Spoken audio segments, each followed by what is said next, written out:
Je ne parlerai qu'en présence de mon avocat. Je crois que l'émotion mondiale dépasse au fond les règles juridiques qui s'appliquent. La judiciaire est très performante depuis qu'on a supprimé les avocats. Vous allez en avoir besoin d'un avocat et d'un bon. Chers amis auditeurs, nous sommes ravis de vous retrouver pour cet épisode hors série de notre podcast La liberté, pourquoi faire ? Je suis Maïane Joubert, élève avocate et chargée de mission au Cercle Droit et Liberté. J'ai le plaisir d'animer cette émission exclusivement consacrée à la peine de mort. Alors que cette année marque le 40e anniversaire de son abolition en France, nous avons nous aussi voulu marquer le coup. Aujourd'hui encore, son abolition est présentée comme un progrès civilisationnel majeur, et plus personne n'ose la remettre en cause. Publiquement en tout cas. Nous l'avons vu ces dernières semaines, pas une personnalité publique n'a osé critiquer cette abolition, et seuls des arguments contre la peine de mort ont été entendus. Lorsque tout le monde pense la même chose, c'est que personne ne pense beaucoup, disait l'écrivain new-yorkais Walter Lippmann au siècle dernier. Fidèle à sa réputation, le Cercle Droit et Liberté n'a pas voulu suivre ce concert univoque et a préféré par cette émission vous inviter à vous interroger sur les arguments non seulement en faveur de son abolition, mais aussi en sa défaveur. Est-ce donc aussi simple qu'on nous le présente ? Par exemple, nous vous rappelons que selon les derniers sondages de l'Institut Ipsos réalisés en août dernier, la moitié des Français y est encore opposée. Qu'on le veuille ou non, pour 50% des Français, l'abolition de la peine de mort ne relève pas de l'évidence. Que l'on soit un partisan ou un farouche opposant de la peine de mort, il est primordial de se forger sa propre opinion. Pour en discuter aujourd'hui, j'ai le plaisir d'accueillir Jean-Louis Harouel, agrégé des facultés de droit, professeur émérite d'histoire du droit à l'Université Paris 2 et auteur de l'ouvrage Libre réflexion sur la peine de mort. Ouvrage que j'ai d'ailleurs lu avec beaucoup d'intérêt. Bonjour monsieur le professeur. Alors, avant de commencer la discussion et de s'interroger sur la nécessité du débat sur ce sujet, j'aimerais introduire ce propos par un bref rappel historique.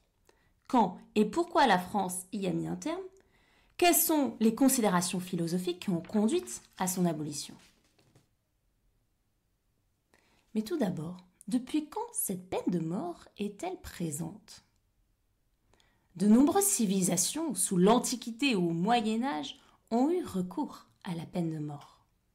D'anciens écrits juridiques en témoignent.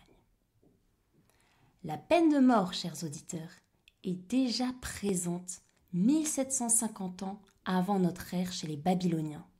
Le Code d'Hammurabi, un des plus anciens corpus juridiques, promeut la peine capitale à travers la loi du talion.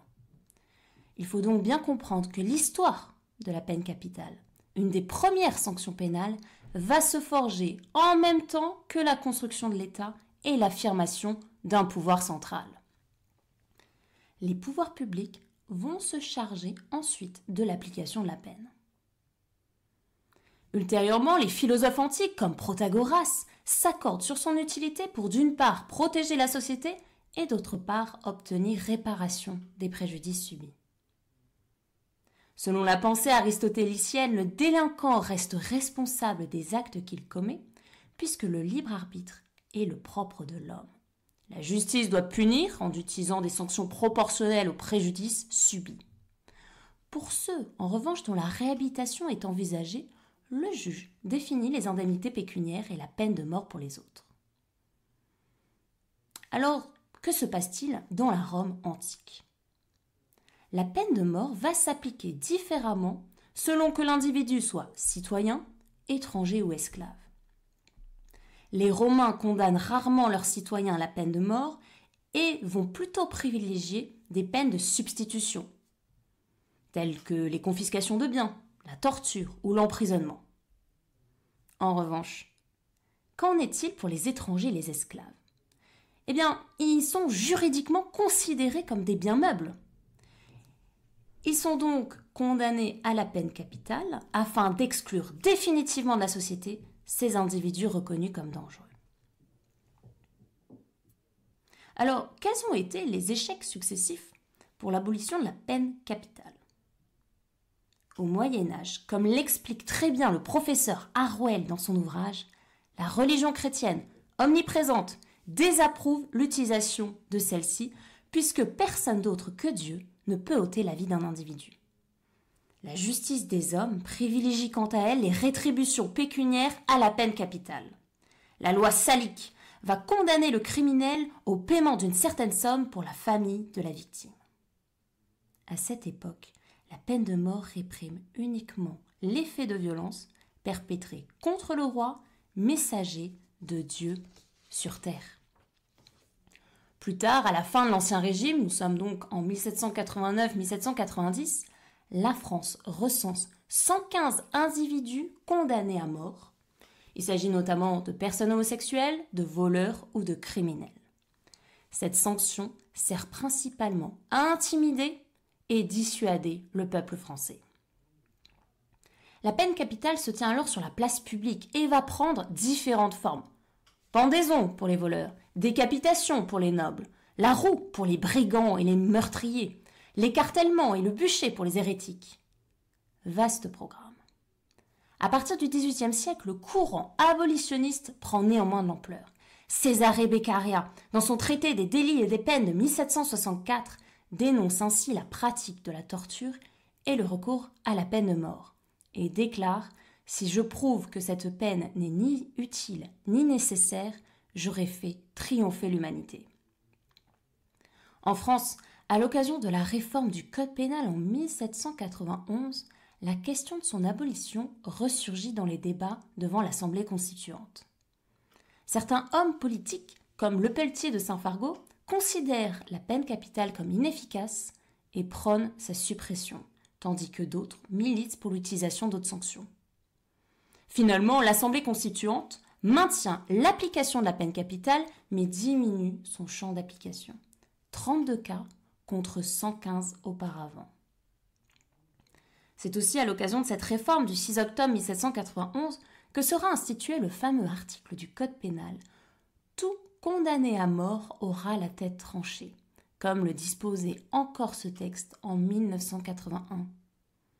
Au XIXe siècle, le gouvernement provisoire de la Seconde République réduit encore l'application de la peine capitale et abolit la peine de mort en matière politique. Nous sommes le 28 février 1848. Au XXe siècle, alors que les exécutions se raréfient, un décret du 24 juin 1939 fait sortir la peine capitale de la place publique. Les exécutions se déroulent désormais dans les établissements pénitentiaires. Et c'est parce qu'elles sont moins utilisées qu'elles vont être remises en cause. Alors pourquoi ce choix tardif d'une abolition de la peine capitale en France ?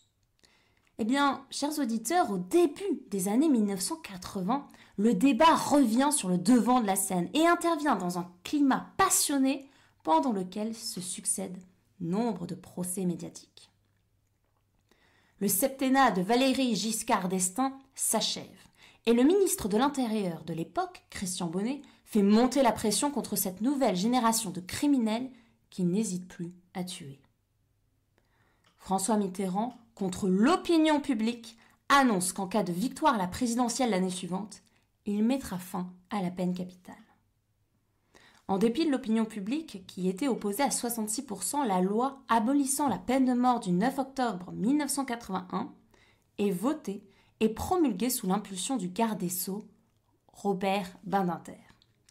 La France devient alors le 35e pays au monde à renoncer à la peine capitale. 13 ans plus tard, la loi du 1er février 1994 modifie l'échelle des peines et instaure la perpétuité réelle ou incompressible comme peine suprême en France.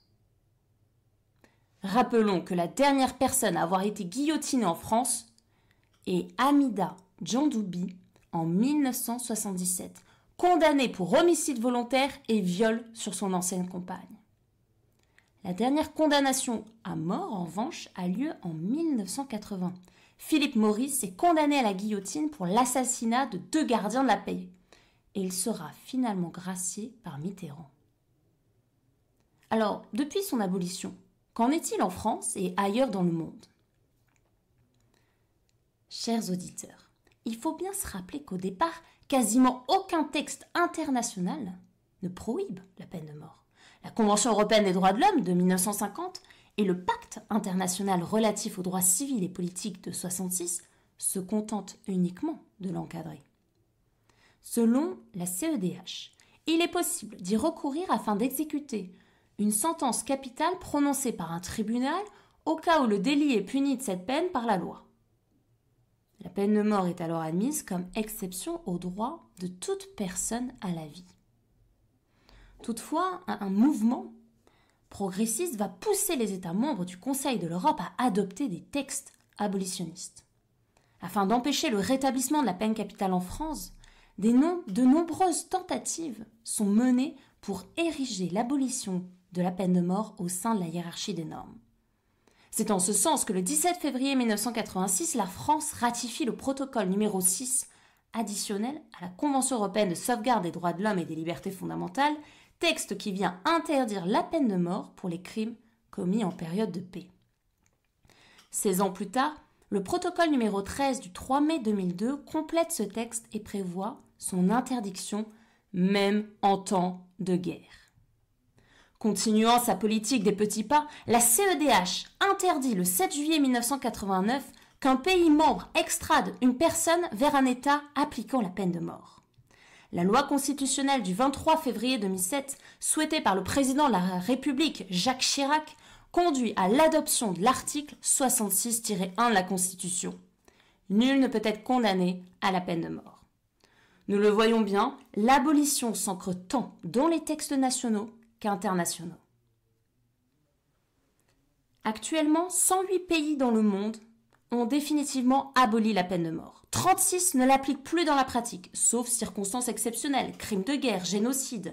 Et 55 pays continuent à y recourir régulièrement, tels les États-Unis, le Japon, la Chine, l'Inde, le Nigeria, l'Égypte, Taïwan et l'Indonésie. Maintenant que les bases sont posées, il est temps de passer à la discussion avec notre invité. Pas de compte à rendre et vive la liberté, allez, salut, hein. Ah, la liberté, c'est rien chouette. Alors, monsieur Harwell, une partie de votre essai s'attaque à Victor Hugo et à son ouvrage de 1829, Le dernier jour d'un condamné.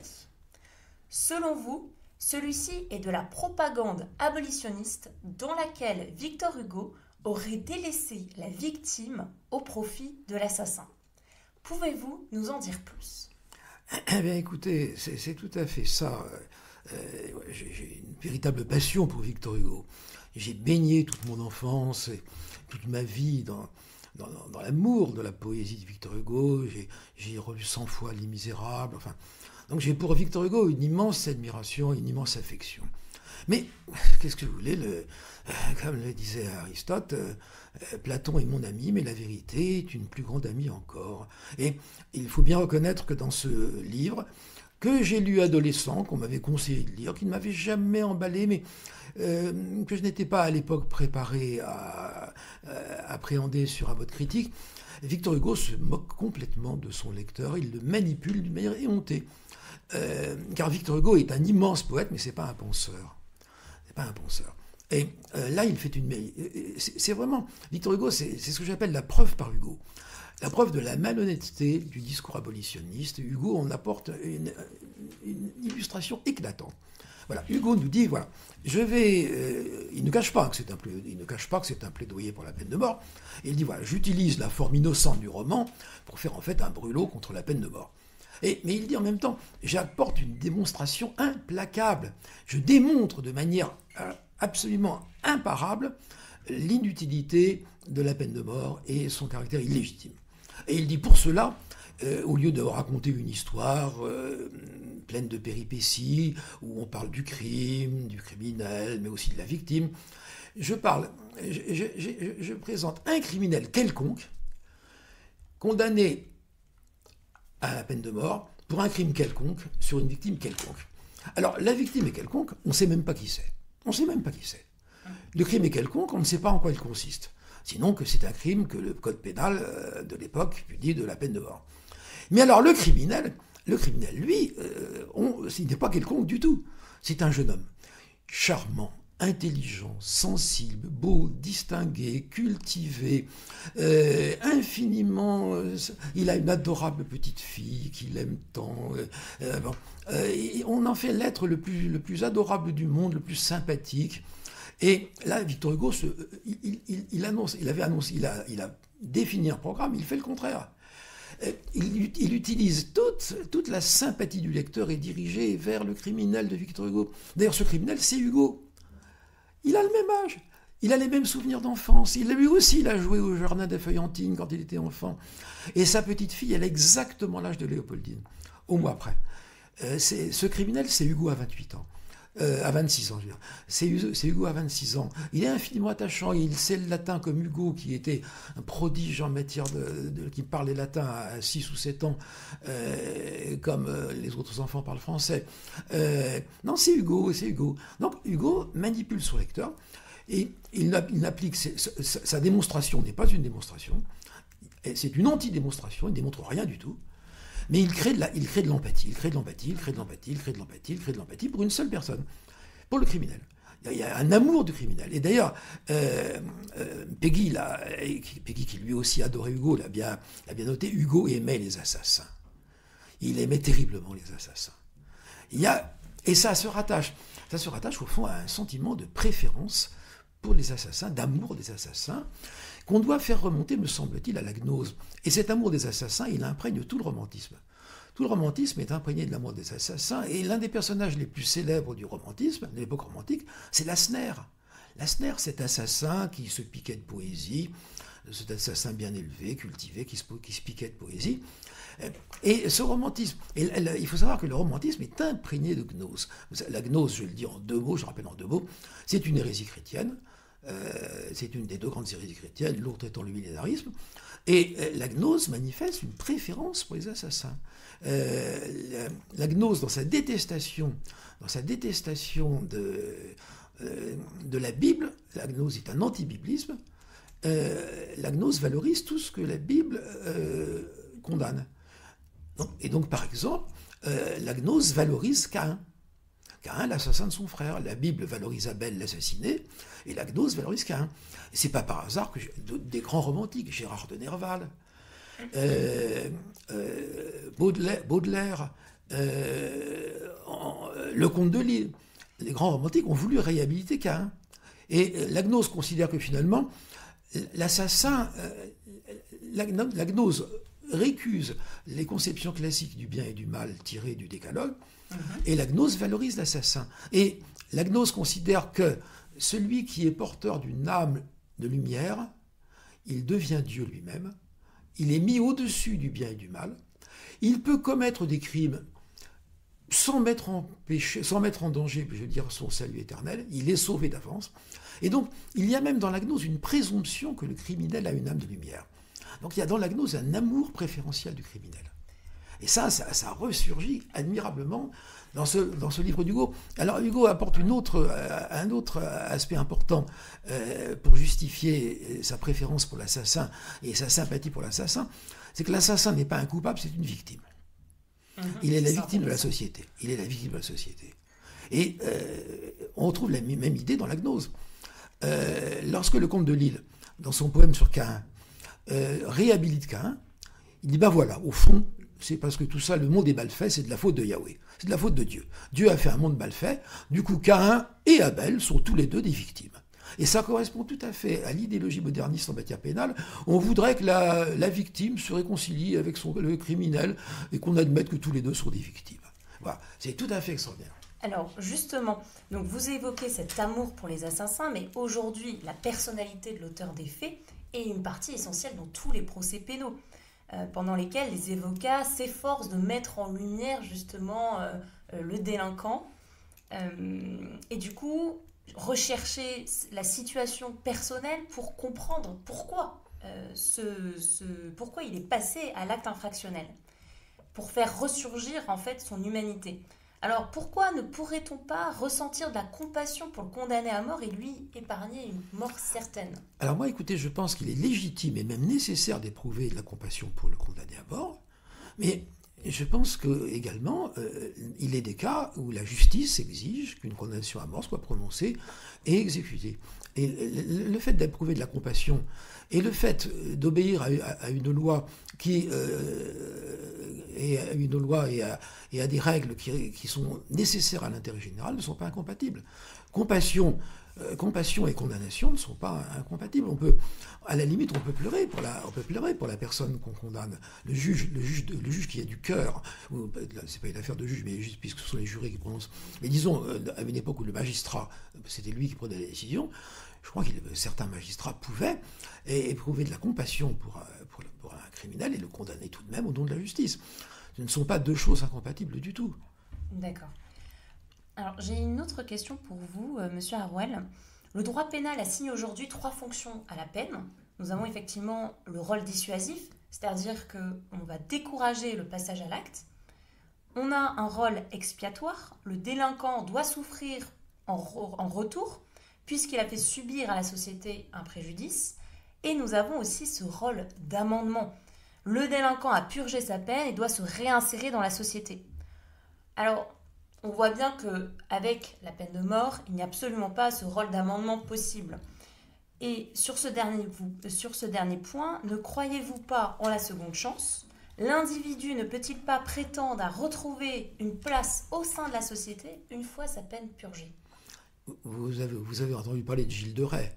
Gilles de Rais, ce grand seigneur du XVe siècle, compagnon de Jeanne d'Arc, qui a violé et tué avec des raffinements de cruauté inouïs des dizaines, peut-être même des centaines d'enfants.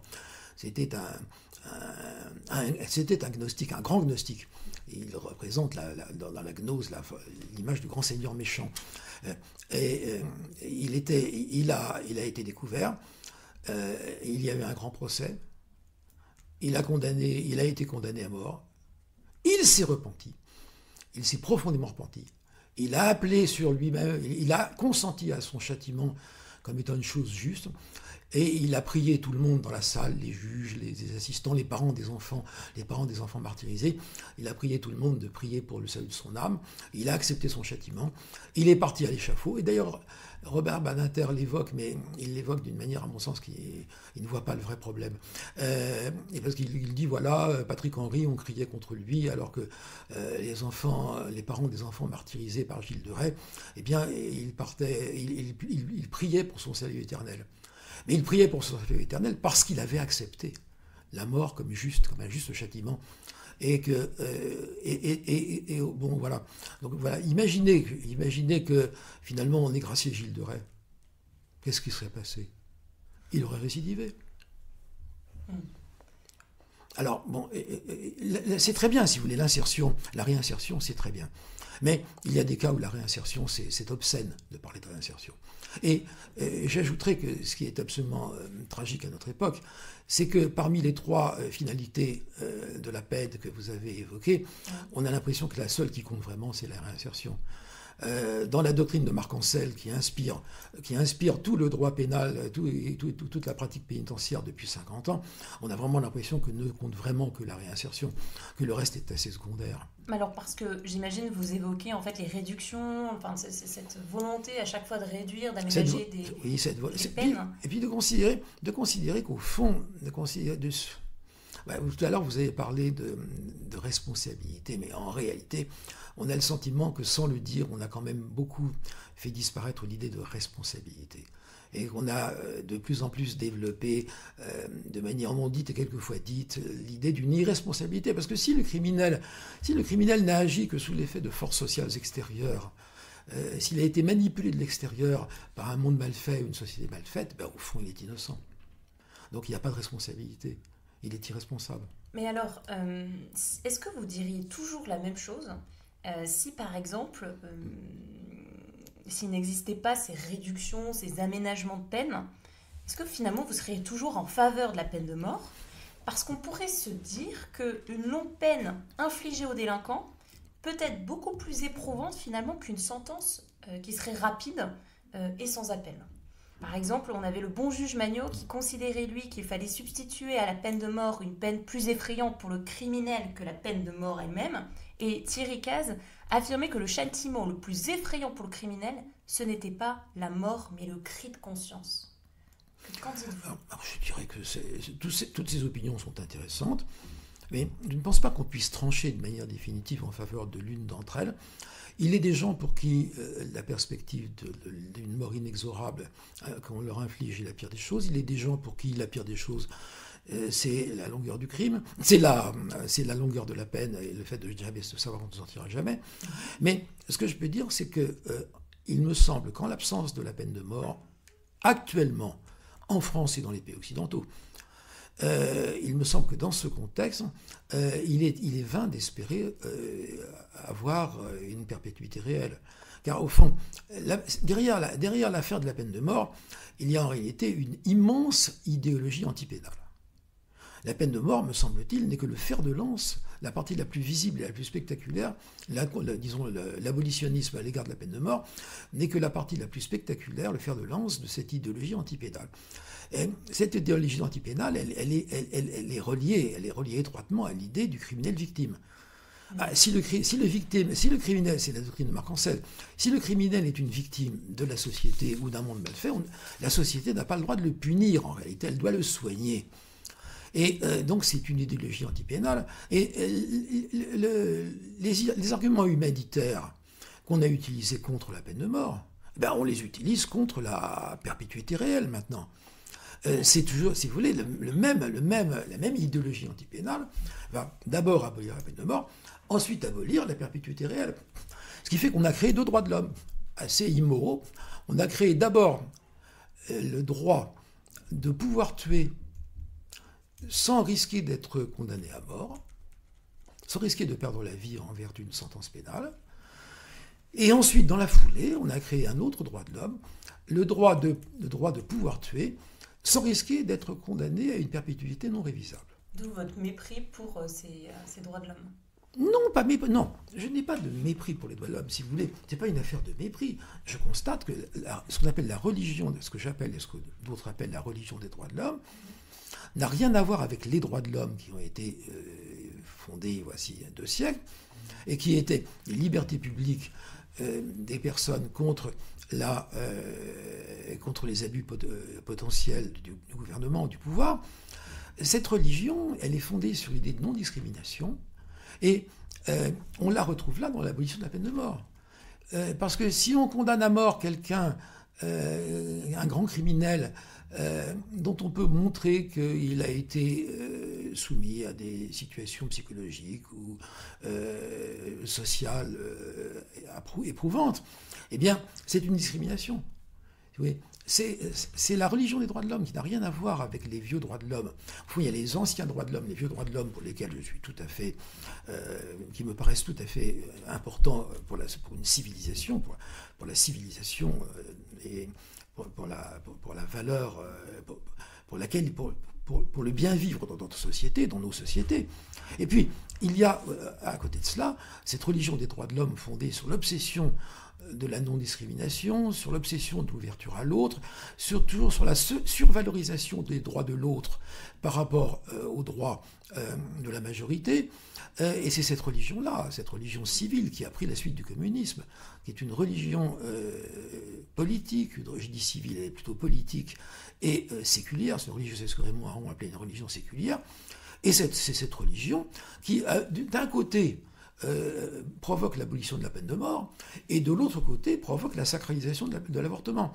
Ce qui fait qu'on est dans une situation, du point de vue de la morale traditionnelle, on est dans une situation délirante où nos sociétés valorisent la mise à mort pour les enfants dans le sein de leur mère et refusent la peine de mort dans le cas des assassins les plus atroces. Mais alors du coup, pour revenir sur les principes religieux, par exemple fondés sur la chrétienté, pour vous, ils ne peuvent pas servir d'assise à cette pensée abolitionniste? Pas du tout.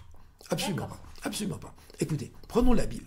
Que dit la Bible? La Bible, elle dit « tu ne tueras pas ». Mais ça ne s'adresse pas à la collectivité, ça ne s'adresse pas à l'État. Ça s'adresse à l'assassin potentiel. Tu ne tueras pas, c'est dire tu ne vas pas assassiner ton voisin. En revanche, si vous prenez les mêmes passages de la Bible à quelques lignes près, on vous y explique comment Yahweh invite les gens à lapider les criminels. On ne va pas dire que Yahweh et contre la peine de mort, alors qu'il y a dans la loi mosaïque, dictée par Yahweh, inspirée par Yahweh, il y a des tas d'exemples de mise à mort.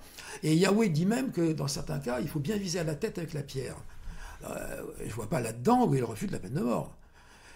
Quant à l'Église, le christianisme, il a pendant 2000 ans, à quelques hésitations très très fugitives près, pendant 2000 ans, il a considéré que la peine de mort était une prérogative licite de l'État.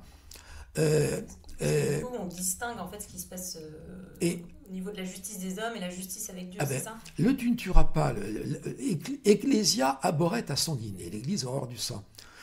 Ce qui veut dire que les justices d'Église ne prononcent pas de peine de sang. Mais à côté des justices d'Église, il y a les justices de l'État. Et vous voyez, ça s'est appliqué au pape lui-même. Pendant plus de 1000 ans, le pape a été chef d'État. Il l'est toujours, mais il est devenu le chef d'État timbre-poste. Mais tant qu'il a eu un État important, le pape avait des tribunaux d'Église qui prononçaient des peines d'Église, des sanctions spirituelles, et il avait des tribunaux séculiers où siégeaient des cardinaux qui prononçaient des peines temporelles, des tribunaux séculiers qui prononçaient des peines temporelles et qui prononçaient la peine de mort. D'accord, très intéressant. Alors, j'aimerais vous poser une autre question. Et d'ailleurs, je dirais que le dernier, avant que Pie IX ne perde ses États, donc en 1868 ou 9, donc juste avant la prise de Rome, par l'État italien, et l'annexion de Rome, l'annexion des États pontificaux par l'État italien. L'État italien, qui était pressé de récupérer Rome, s'était dit que ça serait bien de susciter un incident qui permettrait aux troupes italiennes. Il n'avait pas prévu Sedan, il ne savait pas que le Second Empire allait s'effondrer, et il ne savait pas que le Second Empire, qui gardait des troupes à Rome pour empêcher l'État italien de s'emparer de Rome et de chasser, de spolier le pape, il ne savait pas que ces troupes allaient partir un an après du fait de la chute du Second Empire.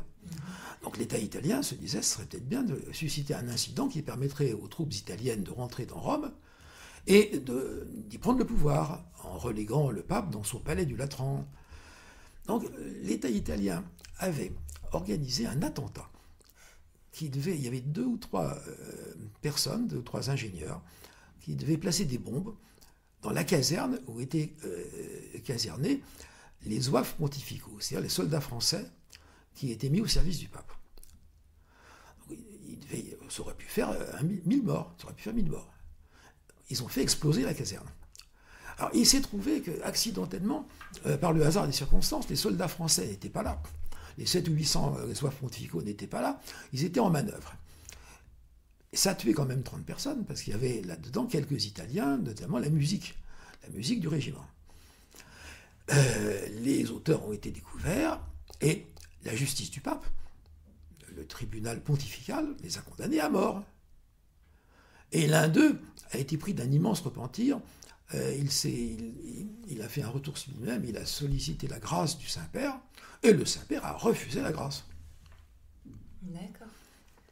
Très intéressant. De vous montrer à quel point, lorsque notre actuel Saint-Père condamne la peine de mort, il n'est pas du tout dans la tradition chrétienne, il est simplement à la remorque de la religion des droits de l'homme. D'accord. Car il y a actuellement dans l'Église, 2 religions. La religion chrétienne, dont les finalités sont spirituelles, et la religion des droits de l'homme, dont les finalités sont matérielles. Très bien, alors je suis désolée, mais l'heure commence à tourner. Que dit coupable échappe à la justice plutôt que souffre un seul innocent, c'est en ces termes ce sont ces termes-là de William Blackstone, jurisconsulte britannique. Alors, j'aimerais vous poser une dernière question, Monsieur Harwell. Selon un rapport du Centre d'information sur la peine de mort, 166 détenus dans les couloirs de la mort ont finalement été innocentés par la justice aux États-Unis en 2019. Que faites-vous des erreurs judiciaires? Alors là, je suis évidemment très sensible à cet argument, et il me semble que lorsqu'il y a un doute quelconque qui plane, un doute sérieux, bien évidemment, on ne peut pas prononcer la peine de mort.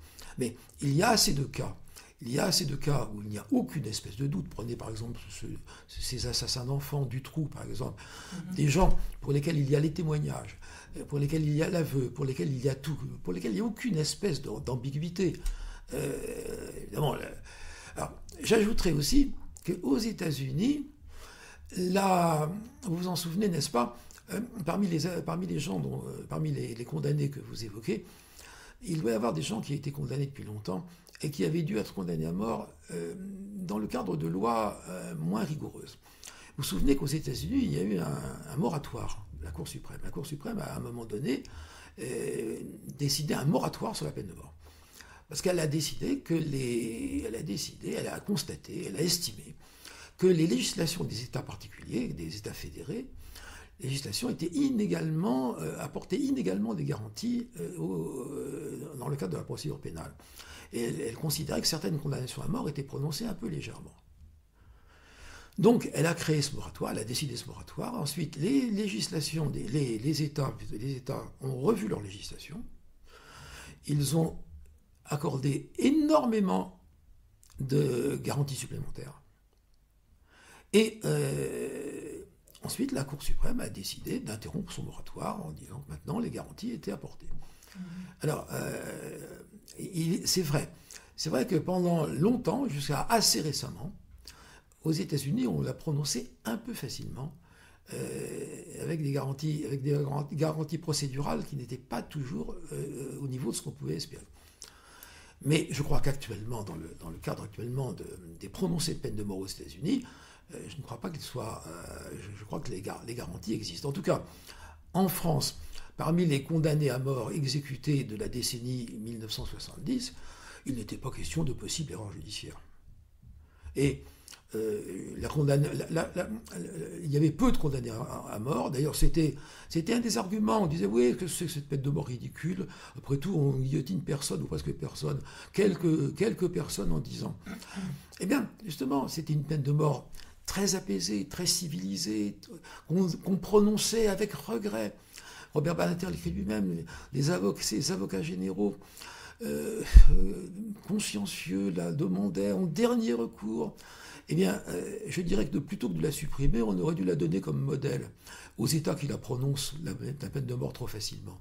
Si on le disait à la Chine, à l'Iran, et si on leur disait, prenez exemple sur la France des années 70, où on condamnait à mort avec regret. Et d'ailleurs, condamner à mort avec parcimonie, ça a toujours été la position des juristes et des canonistes.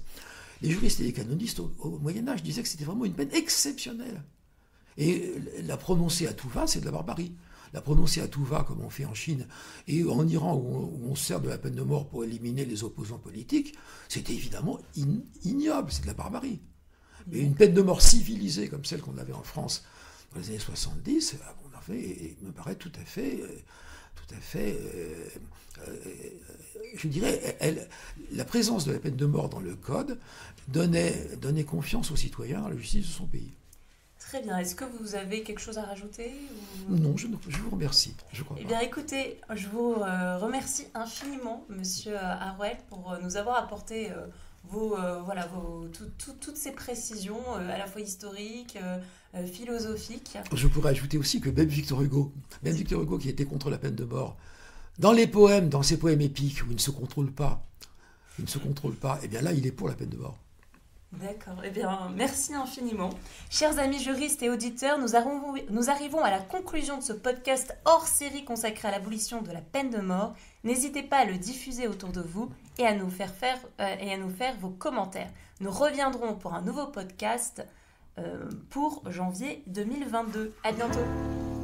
Avez-vous jamais envisagé ce que serait une liberté réelle ?